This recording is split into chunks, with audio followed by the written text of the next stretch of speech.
Alright, Shalom, Shalom.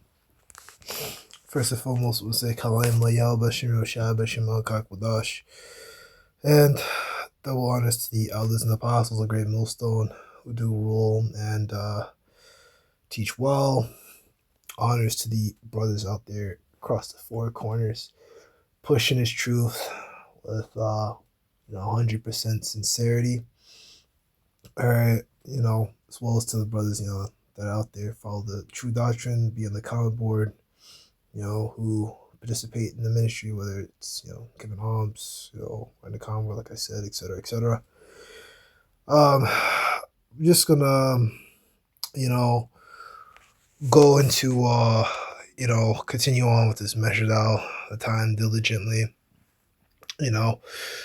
just keeping on. So we ended off at verse 12. So second Ezra chapter 9, verse 12, the same must know it after death by pain. Okay, so we went into that. I think we brought Zechariah 13 and 8 out. And then I think we brought out Matthew 24 and 31 out. So this is all talking about these 2/3, right? Because, they basically turned away, turned their back on the Heavenly Father, right, by disregarding the words of his men, by scoffing at his men, right? They must learn after death by pain. So they have to suffer on this side and then get reincarnated through the seed line of the elect, okay, in the kingdom. And that's how they're going to get back, all right, through our seed line, all right? Therefore, be thou not curious how the ungodly shall be punished and when, but inquire how the righteous shall be saved, whose the world is, and from the world is created. Right? Absolutely. Right? This world is made for us. We're gonna pull this one up in the G&T version. Yeah, so it's always good to pull up different versions. Sometimes the old English can catch you. Therefore, Ezra, you should stop asking questions about how the wicked will be punished. Instead, be concerned about how and when the righteous will be saved. The world was created for them and belongs to them. Right, which pretty much says the same thing. And the KJV, but sometimes you want to get it a different way. So pretty much, man, Ezra, he's been acting that, a lot. And it's all in righteousness. Ezra asking his questions. Right, but it's okay to inquire. It's okay to talk about how these jakes are going to get it. It's okay to talk about how they're going to be destroyed, to warn them and say, if you don't get right, this is what's going to happen. However, our top priority, is on the elect, right? Those that get it and, getting saved and making our calling and election sure, examining ourselves, if we be of the faith. That is a top priority, all right?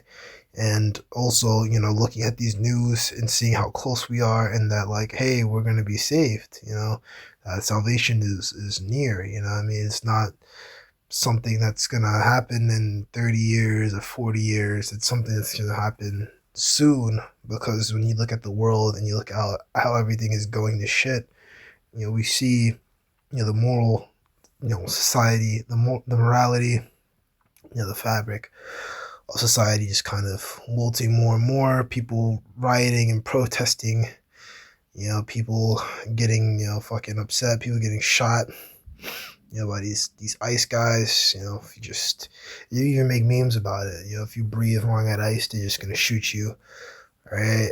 And we got all kinds of people out here talking now about, we gotta get ready if the government's gonna turn against us. These kind of sentiments are prevalent, you know what I mean? So let's go back to the KJV. So, but yeah, the righteous will be saved, right? So I'll go back, right? 2 9:13. Therefore, be not thou curious how the ungodly shall be punished, and when, and inquire how the righteous shall be saved, whose the world is, and for whom the world is created.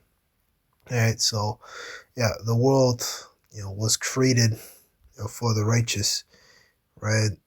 And that goes back to, I mean, And of course, you want to go back to like Genesis, the Adamites. The world's really made, for us, for our sake. There's another precept that goes for that. Maybe I could find it. Let me see. Yeah, so this is the book of Second Esdras, chapter 7. Um man, um I might have to start up ahead a little bit. We're about 5 minutes in, so let's do like the point is in 11. Um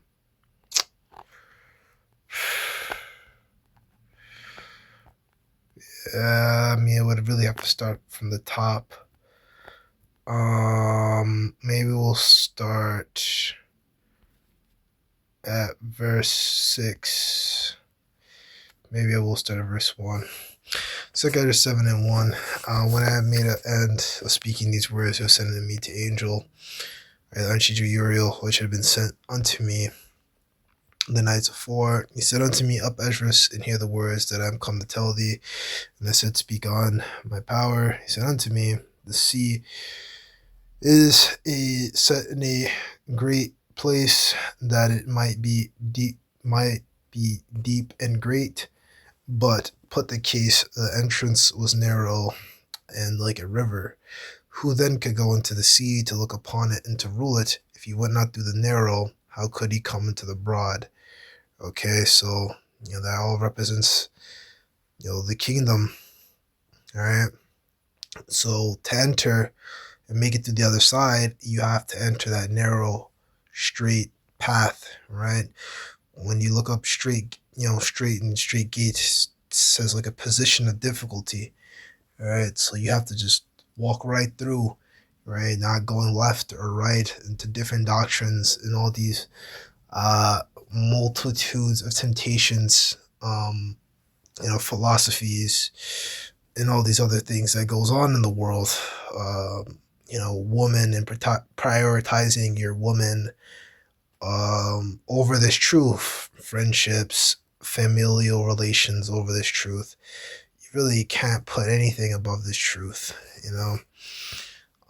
There is also another thing, verse 6. A city is builded and set upon a broad field and is full of all good things. The entrance thereof is narrow and is set in a dangerous place to fall, like as if there were a fire on the right hand and on the left a deep water, and one only path between them both, between the fire and the water, so small that there could but one man go there at once. Right? It's just a figure of speech. It's a very narrow space. Right? If the city now was given unto a man for inheritance, if he shall never pass the danger set before it, how shall he receive this inheritance?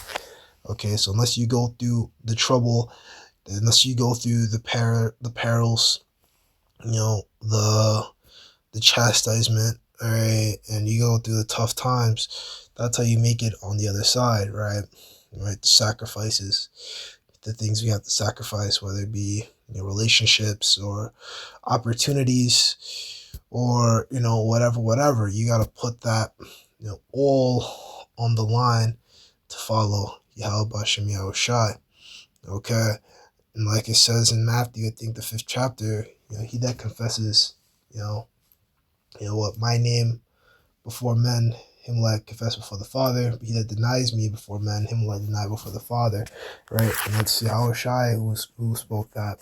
So, if you want Yahushai to be that mediator between, you and the Most High, you got to confess his name. You got to, you got to put 10 toes down, and I'm speaking to myself first and foremost, man, because these times are going to get rough, right? And if you have faith, the Lord's going to look out for you, and if you have to lose your life for this thing, it just is what it is. You just kind of just gotta eat that. You just gotta like take that on the chin, man, because but at the end of the day, like, you should be you should have no love towards this damn devil, man, right? Because that's in the prophecy. That's just another reason, not to have any sort of love for this damn devil, all right? And mainly talk about these jakes out here who got all kinds of love for these damn Edomites, trying to twist and contort the scriptures to try to get them to get saved. Like, come on, bro. The scriptures talk about how they're gonna, attack his men, man. All right, put them in concentration camps. Right, the elect, cried out to Heavenly Father, right, because they were beheaded. How long will this stuff go on? You know what I'm saying? Show no love towards this damn devil, man. All right, verse 10. Oh yeah, so yeah, we'll go here. And I said, it is so, Lord. And said he, even so is Israel's portion, because for their sakes I made the world, and when Adam transgressed my statutes, that then was decreed that now is done. Right? So we'll read on verse 12. Then were the entrances of this world made narrow, full of sorrow and travail. They are but few and evil, and full of perils, very painful. For the entrance of the elder world were wide and sure, and brought immortal fruit. Yeah, because right, we were supposed to do the right thing. You know what I mean? We were made just to, follow law, statutes, and commandments. We were immortal, right? Right, but through the fall, right, through Eve transgressing, and then Adam following, okay, then the world became what it is, where we were in these sinful bodies. The lifespan was cut down over time, and we just, to make it, we have to go through all types of troubles and perils, to make it through on the other side. All right, but the point is that the world was made for their sake. It was made for Israel. It was made for them. All right, obviously back in Adam's time, they were not called Israel. They were just the Adamites. And then in time, in process of time, through the chosen seed line, okay, you eventually come down to the Israelites. Okay, so in other words, the Adamites were the Israelites before they were Israelites. Okay, so let that be that, Lord, and if I say shalom.